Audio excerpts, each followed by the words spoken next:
राम राम भाइयों, मेरा नाम अनिल सोलंकी है। मेरे यूट्यूब मंच लाउड जाट वॉइस में आप सबका स्वागत है।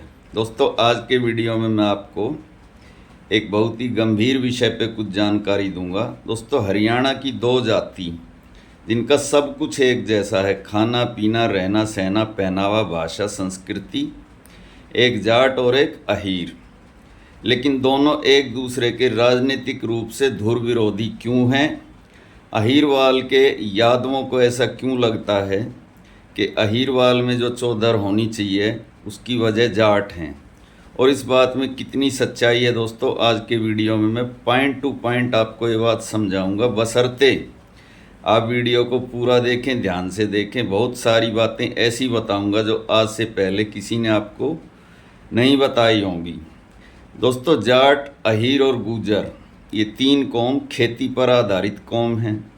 इन तीनों कौमों का वोटिंग पैटर्न एकदम डिफरेंट है। ये अलग अलग विचारधारा पे वोट डालने वाली तीनों जातियां हैं, जबकि इनकी भाषा संस्कृति रहन सहन खान पान सब एक जैसा है।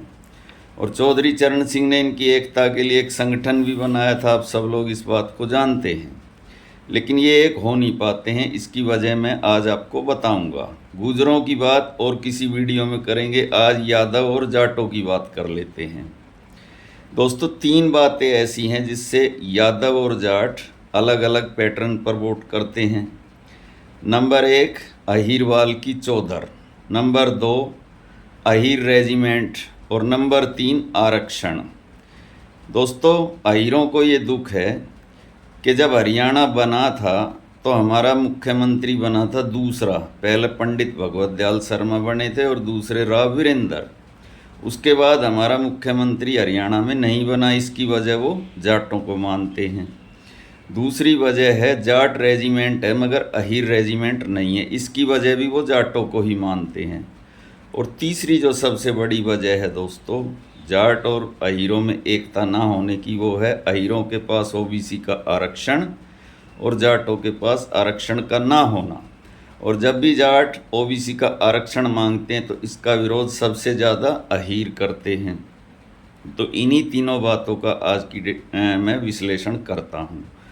सबसे पहले दोस्तों बात करते हैं अहीरवाल की चौधर की, जिसकी वजह हमारे जो यादव भाई हैं वो जाटों को मानते हैं, जबकि ये बात बिल्कुल झूठ है।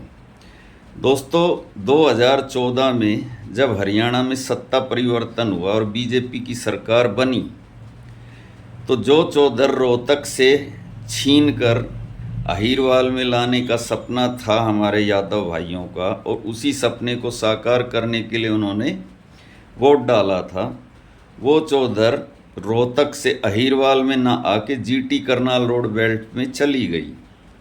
मनोहर लाल खट्टर, जो कि है तो रोहतक का, उसका पैतृक गांव सुनारिया तो रोहतक में है, लेकिन वो एमएलए बना कहाँ से? जाके करनाल से। उसके बाद में नायब सिंह सैनी दोस्तों अलग अलग सीटों से, लाडवा कुरुक्षेत्र में है, नारायणगढ़ अंबाला में है। तो चौधर कहाँ है अब? जीटी करनाल रोड बेल्ट में। और अगर अहीरवाल की चौधर की बात थी तो दोस्तों अहीरवाल के दो नेता थे जो मुख्यमंत्री पद के दावेदार थे। एक तो राव इंद्रजीत और दूसरे रामविलास शर्मा। तो दोनों में से किसी को भी मुख्यमंत्री नहीं बनाया गया। रामविलास शर्मा बीजेपी के फाउंडर मेंबरों में से एक हैं, जनसंघ के ज़माने के नेता हैं। उनको मुख्यमंत्री नहीं बनाया गया, वो उस टाइम प्रदेश अध्यक्ष भी थे, और बाद में उनका टिकट ही काट दिया गया, उनकी राजनीति को ही ख़त्म कर दिया गया। और राव इंद्रजीत के साथ भी ऐसा ही होता आ रहा है, उनको राज्य मंत्री से ऊपर प्रमोशन दे के कैबिनेट मंत्री भी नहीं बनाया जा रहा है।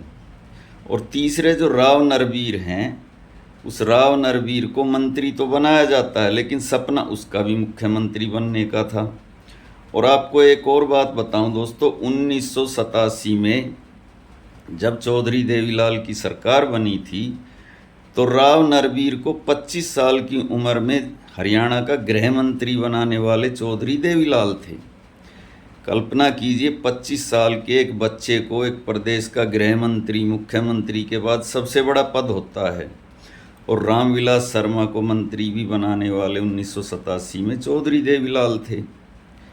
और दोस्तों जो अपने राव वीरेंद्र मुख्यमंत्री बने थे हरियाणा के अंदर भगवत दयाल शर्मा की सरकार को गिरा के, भगवत दयाल शर्मा का जो पहला कार्यकाल था वो 1966 में जब हरियाणा बना तब शुरू होता है, बगैर चुनाव के ही वो मुख्यमंत्री बन गए थे अलग हरियाणा बनने के बाद में।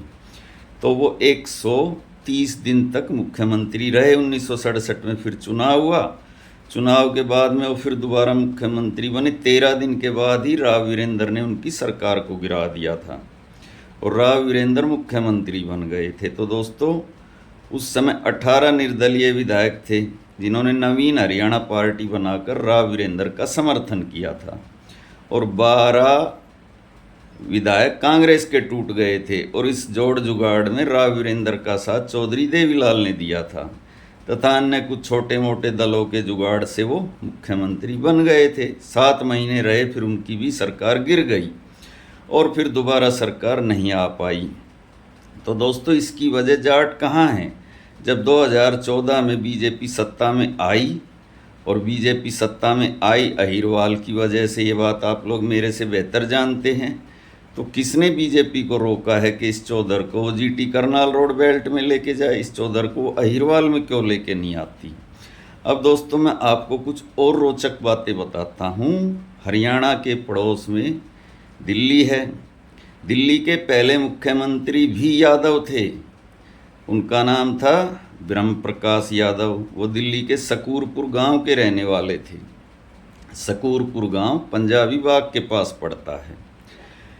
तो वो अपने नाम के आगे राव ना लगा के चौधरी लगाते थे, चौधरी ब्रह्म प्रकाश। तो चौधरी ब्रह्म प्रकाश दोस्तों दिल्ली के 17 मार्च 1952 से लेके 19 फरवरी 1955 तक 4 साल तक मुख्यमंत्री रहे। बाद में उनकी पंडित नेहरू से बिगड़ गई और उनको हटाकर उनकी जगह एक सरदार जी को, गुरमुख सिंह निहाल को 1 साल के लिए मुख्यमंत्री बनाया गया था और फिर विधानसभा को ही ख़त्म कर दिया गया। वहाँ पे महानगर परिषद रही बड़े लंबे समय तक। दोबारा विधानसभा फिर 1993 में बनी। तो जैसे अभी आप लोग देखते हैं कि दिल्ली में जो टकराव होता था वो एलजी और केजरीवाल के बीच में होता था, ऐसे ही उस टाइम दोस्तों नेहरू जी के समय में चीफ कमिश्नर होता था जिसके हाथ में पावर होती थी और चीफ कमिश्नर और मुख्यमंत्री के बीच में टकराव होता था। और एक बार तो ऐसा हुआ था दोस्तों, रूस का राजदूत भारत आया था और पालम एयरपोर्ट पे पंडित जवाहरलाल नेहरू उसकी अगवानी करने पहुंचे। उससे पहले वहाँ पे ब्रह्म प्रकाश पहुँच गए थे। ये बोला उन्होंने नेहरू जी को कि मैं मुख्यमंत्री हूँ तो मैं स्वागत करूँगा, आप नहीं करेंगे। इस टकराव की वजह से फिर उनको हटा दिया गया था। तो दोस्तों मैं आपको एक बात बताता हूँ बहुत ही अचंभे वाली। दोस्तों दिल्ली के अंदर एक लोकसभा की सीट होती थी बाहरी दिल्ली। उस बाहरी दिल्ली के अंदर 21 विधायक बनते थे, 21 विधायकों की लोकसभा थी तथा उसके अंदर, उस बाहरी दिल्ली के अंदर 150 गांव जाटों के थे।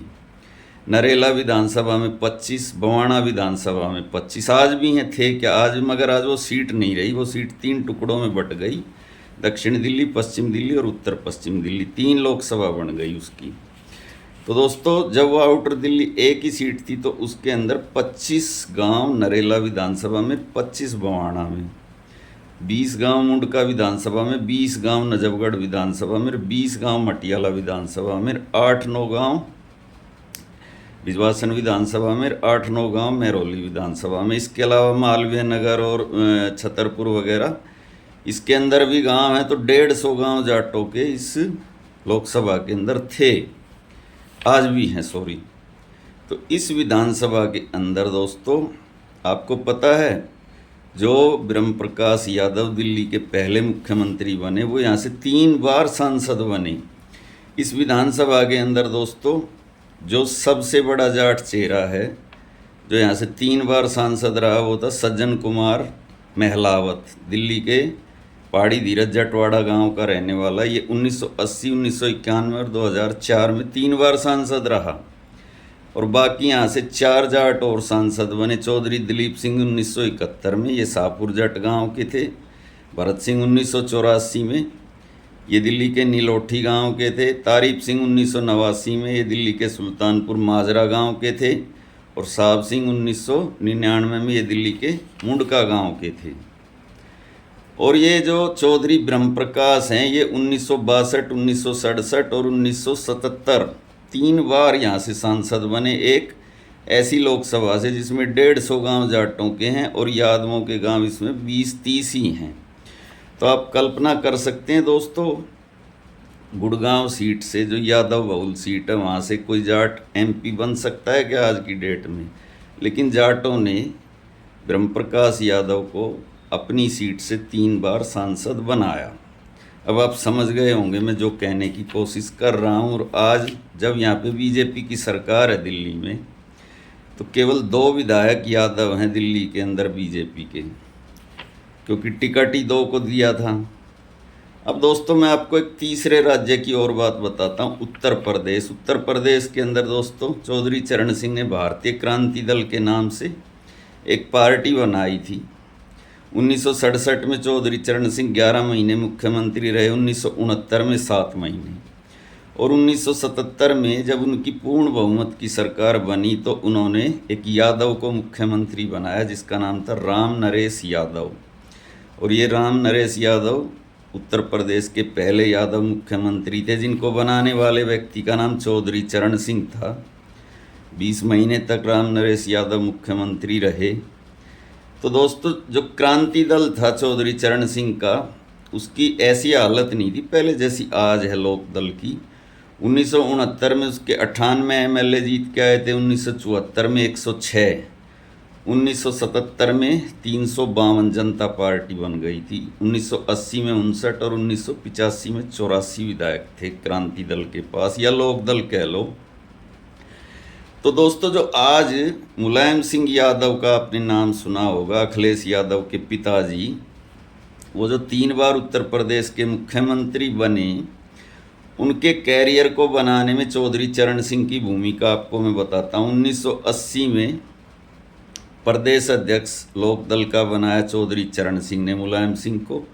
1982 में दोस्तों मैंने एक और वीडियो में बताया था, विश्वनाथ प्रताप सिंह ने मुलायम सिंह यादव के डकैतों के साथ रिश्ते बताकर इनके एनकाउंटर के ऑर्डर कर दिए, यानी मुलायम सिंह यादव का एनकाउंटर होने वाला था।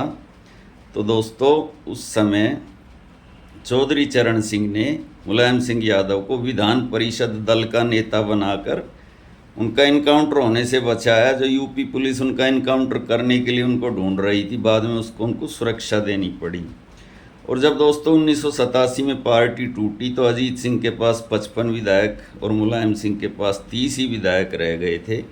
और 1989 में मुलायम सिंह यादव और अजीत सिंह के बीच में जब मुख्यमंत्री पद का चुनाव हुआ, क्योंकि उस समय विश्वनाथ प्रताप सिंह अजीत सिंह को बनाना चाह रहे थे मुख्यमंत्री और ताऊ देवीलाल ने जोर दिया मुलायम सिंह पर, तो दोस्तों मुलायम सिंह अजीत सिंह से 5 वोट से जीत गए थे। और बिहार, अब मैं आपको थोड़ा सा बिहार के बारे में भी बता दूं। 1990 में जब यहाँ विधानसभा का चुनाव हुआ तो यहाँ पे 3 उम्मीदवार थे मुख्यमंत्री पद के, और उनके पीछे 3 नेताओं का हाथ था। VP सिंह चाहते थे राम सुंदर दास को, चंद्रशेखर चाहते थे रघुनाथ झा को, और देवीलाल चाहते थे लालू प्रसाद यादव को, और देवीलाल ने लालू प्रसाद यादव को ही मुख्यमंत्री बनाया।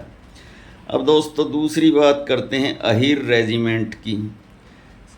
अहीर रेजिमेंट का धरना चल रहा है यादवों का बहुत लंबे समय से।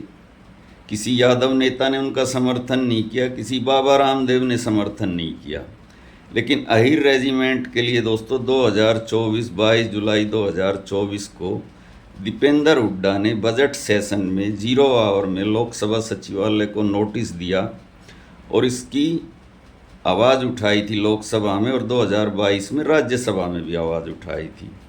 तो जाट और यादवों में दुश्मनी पॉलिटिशियनों ने करवा रखी है। जाट कहीं से अहीरों के दुश्मन नहीं है। मैंने आपको अनेक उदाहरण दिए। अहीर नेताओं को आगे बढ़ाने में जाट नेताओं का बहुत बड़ा रोल था। इस वीडियो को ज़्यादा से ज़्यादा अपने ग्रुप में शेयर करें, लाइक करें, कमेंट करें, चैनल को सब्सक्राइब और ज्वाइन करें। मिलते हैं अगले वीडियो में। जो भाई मेरी आर्थिक मदद करना चाहते हैं वो इस QR कोड को स्कैन करके मेरी आर्थिक मदद करें, इससे मेरी हिम्मत बढ़े, हौसला अफजाई बढ़े। मिलते हैं अगले वीडियो में। धन्यवाद।